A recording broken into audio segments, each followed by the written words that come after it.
Is it live or is it Memorex?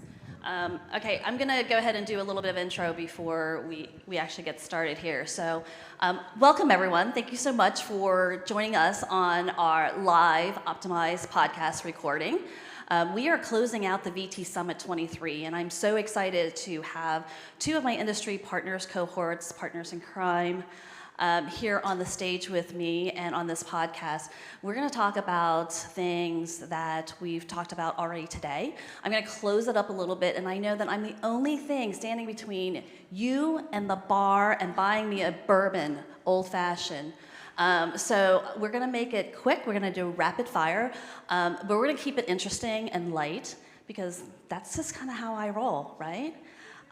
So we've talked a lot about technology, and I am not going to make this AI focus. Sorry, Fergal, but Rebecca will do this for us, and I may have to cut her off. So I will go off script, but we do need to kind of touch on it, right? So there are so many different things about technology, and when we have leaders, because you're all leaders within your organizations, when you come to these summits or you come to these industry events, you hear so incredible, like, new features and sexy things and tools and whistles, and they're like, oh my God, if I go back and take this to my, organization, we can do this and we can do that. It doesn't always happen like that, right? Like in a perfect world, everybody would be on the same page. But you've got different stakeholders who have maybe a different tool that they like, or they are reticent about adopting a tool. You've got some old schoolers, okay, not to be ageist, because I'm up there too. But how do you bring back a technology like this to make sure that it's adopted at the enterprise level? Yeah. So the last 5 years of my career, before I jumped over into the tech world, I had been sought out from graduating businesses that had, graduated from the small business space into the large business space to come and build out proposal centers and business development centers for them. And that's a pretty tall order. You walk into, organizations that have cultures, and this is the way we've always done things, and also have operated in a very different arena than the large business competitive space. And so the best thing to do is to teach, right? I think there's a difference between going home or going back to your company and shoving information in people's faces or approaching things from a, I hate the word aggressive, but like a very, we have to do this kind of thing. But sharing information and teaching and training people about new ways to do things or different ways to do things. And I think we've all worked with leaders or managers who sometimes it helps if it kind of becomes their idea. But that's a great way to do that, right? Is to just kind of share information and be like, what do you think about this? Because when I saw this, I thought some possibilities and capabilities for us. So I think really putting together a comprehensive package of information and training your organization as an approach to change is a very safe and smart way. Marcia, how do you overcome some of these challenges? Yeah, it's exactly that. I think it's, working from the line, which a lot of us are, right? We're the day-to-day users, the end users of these products. We're the ones who are benefiting from the innovations and the efficiencies that come through them. The leaders are who's paying the bills. And so definitely being able to demonstrate that there will be a return on investment of my time back to your business, my ability to do my job better, not just faster, which is obviously a goal, but with better quality, with better reinforcement from my leadership that this is something that's going to improve our practice overall. So it's not just the personal innate benefit that these tools provide, it is what they provide back to the organization, but what you provide to the organization by being able to use that tool. So I think there's a little bit of self-advocacy there and kind of that safety in numbers as you're here with your peers and you're here with your colleagues and sharing those best practices amongst each other. When leadership hears that somebody else is doing it, they're going to want to do it too. So, as you can advocate, you can bring your spirit back to, in the enthusiasm that comes behind these products, but then you have to stick to it. You have to incorporate it into your business practice, and then you have to demonstrate the value in the short term and the long term so that they'll continue to invest. So there was a term used by one of the attendees here that I loved, was being process agnostic, and I always use the term tool agnostic, right? And so it doesn't matter what process I'm trying to, like improve, or what's the problem or solution I'm trying to provide. I look at the process and what the problem is first, and then I decide, is there a tool to use to kind of solve that? Like in this whole, like we've thrown out a lot of different types of tools here today. VisibleThread is a tool, Grammarly, like there's so many out there. How do you pick the right tool for the process, or do you shape the process around a tool? I love that question. People, process, tools, right? Or technology. There's an order there. The people have to know what they're doing. The process has to be in place in order for the tool to fit into the process. If you think you need a tool but you don't know why, you don't need a tool, you need a process. Once you figure out what step that is, then you find the tools that can help you make those steps be accomplished faster. That's that co-pilot philosophy, right? How can I use technology to make me better at my job, not to replace me from being able to do my job? So the way I see it is, your people need to understand kind of the gist. What do you need to get out of the process? They need to then develop that process before you can even consider what tool, because that tool might change what your process ends up being. Then it becomes a cycle. And then Let's pull that thread. I know you want to answer the question I have about the tool. one quick thing to say. We play a game called Keep, Kill, Need. Okay. Keep, kill, need. So if you have something that works, you keep it. If you have something that doesn't work, you kill it. And then if you don't have something, then you figure out what that need is. Yes. That's a great advice. Like I'm going. You're not going to like patent that one, right? Trademark. So, trademark Already. it. Okay. So, Just now. oh, you get all the good hashtags. So yeah, no, let's pull this thread a little bit and go into like the people element, right? Like a lot of times people think technology, we've talked a lot about this today, technology is gonna take over my job. I see it from a silver lining perspective.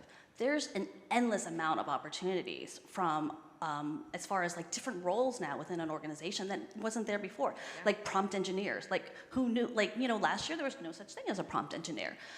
So for our industry, because there's so many professionals here, what new roles and new professions do you see coming out of all this great technology and advances that we're having? Yeah, that prompt engineering is such a great, great example. Even my job, so as I mentioned, I recently joined the tech industry. I was in federal proposals for over 13 years, and now I work for a tech startup. Is very different, but it's very cool. And so my title is Director of Training, but I'm designing training around something that's never existed before, in a market that is new, in a technological landscape that is new. So there's a ton of possibilities there, and I think there's a lot of opportunity for people in our industry, and I'm not telling you to quit your jobs tomorrow, but there are new doors opening. And so if you're like me, you see a door open a crack and you just kick it in and you run through it, right? Curiosity kills me every time. But stay aware of these things that are starting to change your landscape, because they will open different avenues. So prompt engineering, training, I think product awareness, start to get immersed in, and it doesn't even have to be like, and here I go talking about AI already, right? But I know, it doesn't have to be AI either. I think that there are really interesting things that we can explore just as proposal professionals to think outside of the box as well. But I feel like prompt engineering, that is going to be the big one, because it goes back to what I was saying earlier about prompt smart and garbage in, garbage out. It's all about how we are manipulating the data we're inputting into these models. And unless you can do that with finesse and from an educated standpoint, they're not gonna produce what you're looking for. Again, I've got to like move away from AI and technology and back to people, though. But you've been involved in APMP and industry, like for a while here.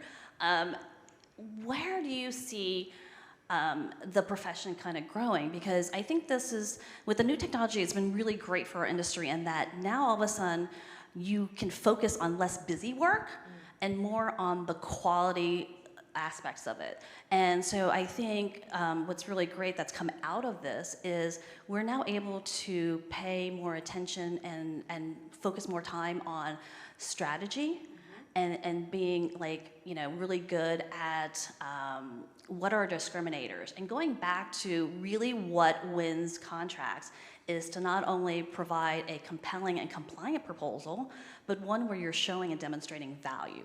So talk to me a little bit about, you know, the elevating the profession on you know, like we're more professional. We're not just busy work, you know, beekeeper people. Yeah, absolutely. And I think for a proposal person in general, you know, we all know what needs to happen in the proposal. And one of the speakers earlier today said, I'm going to give my capture manager what I need in order for them to get me a winning proposal. I will then create that winning proposal. That's always been my philosophy as well. We've got to work our way back. And so for us in the proposal industry to say, I don't have to spend my time creating a starter compliance matrix, I can research the customer. So, or I can go back and read through the capture plan in a little bit greater detail. I can start using my own industry expertise to make this product better, not just in a functionality of a proposal document from a document management perspective, but from a content management perspective and an intelligence management perspective. I think those who find their time being opened up are going to be able to research more, learn more about their own organization and their own organizational capabilities and become more of a subject matter expert from within, because we're not heads down clicking keyboards all day long. We're able to be more interactive with each other because the machines are doing what machines are built to do. And the human brain is going to be able to do what it was intended to do all along, bring the answers in. And reinvest that time back into yourselves. I'm loud. Reinvest that time. Reinvest that time back into yourselves. Because we do have these capabilities that are going to further reduce the need for nights and weekends and for us juggling multiple opportunities at a time. Take the time to get certifications, do trainings, maybe learn something new, and keep yourself well. Because I feel like, especially in our industry, burnout is high. We talk about it all the time. I'm not going to say work-life balance. I'm not going to say it. It's a fallacy. It's a proverbial carrot we constantly chase, and it's a lie. Sorry. But it's true, and not just, you know, in proposal industry, but American culture, the way that we work is very different from a European culture. We are taught early on to work ourselves into the ground, and if you are not pulling, you know, extra hours or whatever, or being the top seller performer, then you are not successful, and that's not true. We're all successful in our own ways, and it looks different for everyone. So with these capabilities and with this time, keep yourselves well. Thanks for coming to my TED Talk. 100%. Preach, testify. I want to say work-life balance is more of a self-fulfilling prophecy. Yeah. If you put it in, you're going to suffer, right? So when Anatolia was speaking earlier and she said, oh, we saved 70 hours of human labor by running VisibleThread. So for your team, for those 70 hours, did you then give them 70 hours more worth of work to do? Or did they get to go pick up their kids from practice this afternoon because they had time to do that? Yeah. You know, for us being, and I think it's a generational thing. I think we're, you know, Gen X be what it is, you know, we were driven, we were independent, we were latchkey kids. We're not going to deny that. We know what we need to do in order to get through our lives, and we're just not going to stop. So if the tool is giving us our time back, we owe it to ourselves to take that time. Speak with your leadership. You brought me a tool, it gave me more time. Does that mean I can do more proposals? No, it does not. We had, in one of my earlier jobs, I had a leader say, if I get you another proposal manager, how many more proposals can you do? My answer was none. My answer was, I will do the ones I'm already doing even better. Yeah. If you're not using that time that you get back to make your product better, you're just making more products not any better. I've already lost control of my own podcast. Regretting your decision. I am really regretting my life decisions here today. So can I swap you out with Fergal or something? I don't know. At least I can control a man, maybe a little bit better. This is what happens when you put 3 alphas who are Gen Xers up on the stage. But okay, so let's pull the whole like work-life balance. I said it. Fight me. yes, work-life balance. It is a fallacy, right? And it's something that we teach our like, you know, our kids, and especially like women who are coming up. And I don't want to be ageist or sexist or, you know, whatever, but I've been known to go there. But yeah, we do have this fallacy that if you all of a sudden, you know, infuse all these efficiencies, like you said, you're gonna like do more, but like do less, do what you're doing, but do it well and do it better, right? How do you, with all these new technologies and all the challenges that we're facing, right? We've got an increasing workload, we've got this new technology that we're supposed to be integrating and understanding, and now we've got these new generation growing up who works differently, right? Like I am so intrigued by people and how they're similar to what their generation stereotypes are, right? I'm a Gen Xer, look it up. There's many, many Facebook pages about, you know, how like we're lucky to still be alive. But how do you manage millennials? How do you manage the Gen Zers? Like, you know, like how do you manage different groups of people who have different technology backgrounds? They operate very differently. Like if anything with COVID has kind of taught us is that some of us were not meant to work virtually. Like some of us were not meant like to work in a virtual environment. They need that creativity, they need that organic feedback, they need that connection. So how do we kind of embrace this brave new world that we have with all the challenges and still be successful? Take the technology out of it. All right, Anatolia, I'm letting it fly. People are very people-y.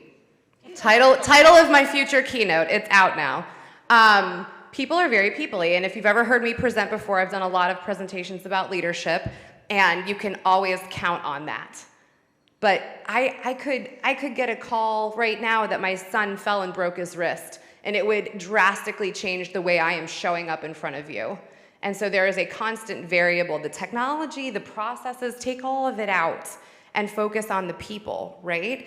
And embrace how someone is showing up, even if it's wildly different than the way you are or the way you communicate. And that goes for leadership too, right? You may report to someone who is just a little different than you are, has different communication styles. But to the point, I think it really does boil down to leadership and acknowledging differences, and then also realizing that we are kind of, regardless of what your generation is or your personality style or anything like that, we're apparently alphas up here now. Thanks for that. You know, that we're all kind of in the same boat though still. We're all floating in this same boat, and with, you know, expectations, tools and things that are happening with us and around us. And I think when we remember that, and the other key word too is empathy.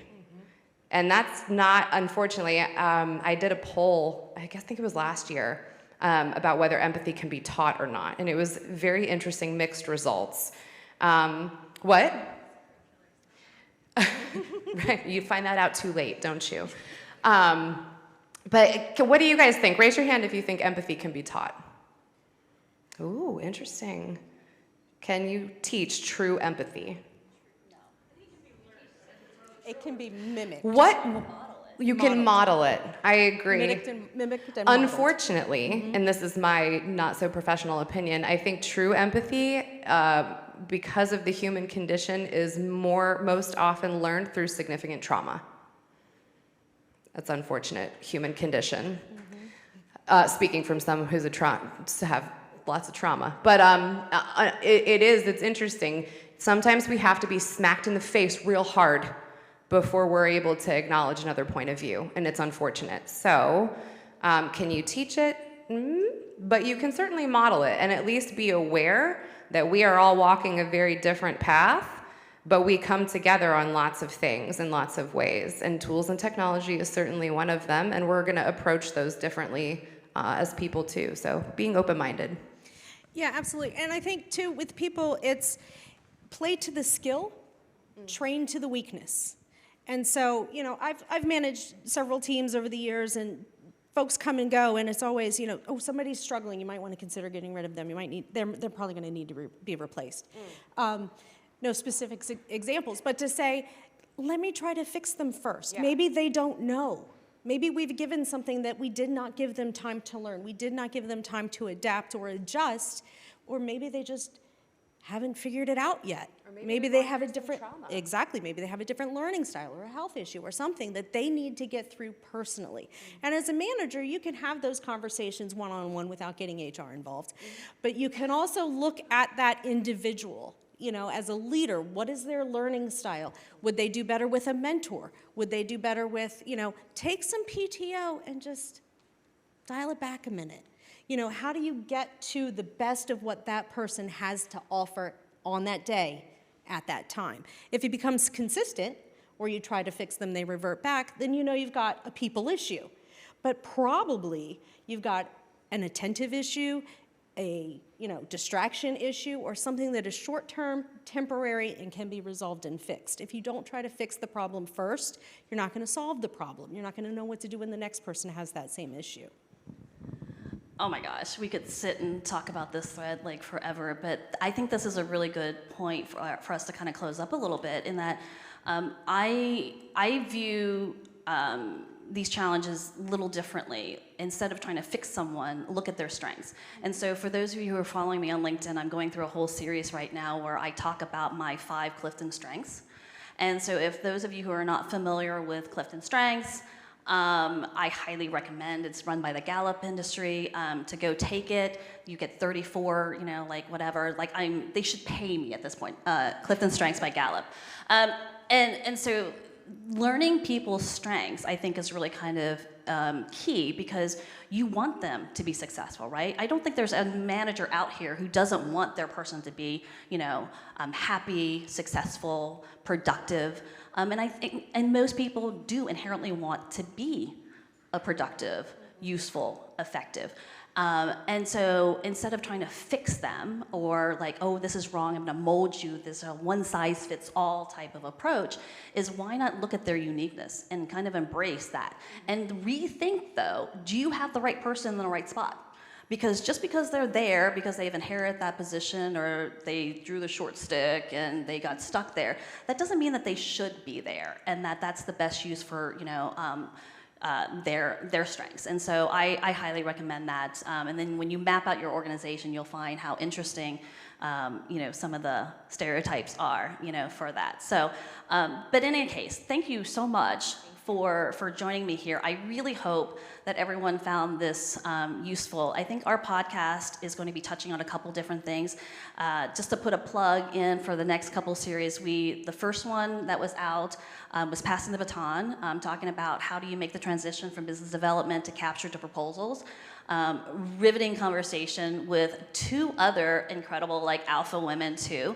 That is out. And then the second podcast that we currently have is 2 MVP moms, where I speak to a colleague of mine who has 5 children.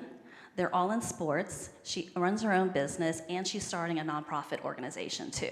So the story is unbelievable, and we talk about entrepreneurship and the challenges of being a mom, and like life gets in the way, but you still have what you want to contribute. Upcoming podcast, Fergal, you're going to get in the hot seat. You know, we're going to talk AI. We're going to get all geeky about that. There's also another one on AI and cyber. You can't talk about AI without cyber. We're going to scare you a little bit, but we're going to give you some really cool tidbits on that. And God, there's so many other topics. So if there's anything that you want to hear about that we haven't talked about, because this is meant to be a podcast that reflects industry and all the topics that we're interested in, because we are more than just proposal capture BD people. So thank you so much for joining, and I'm going to hand this over and end the podcast.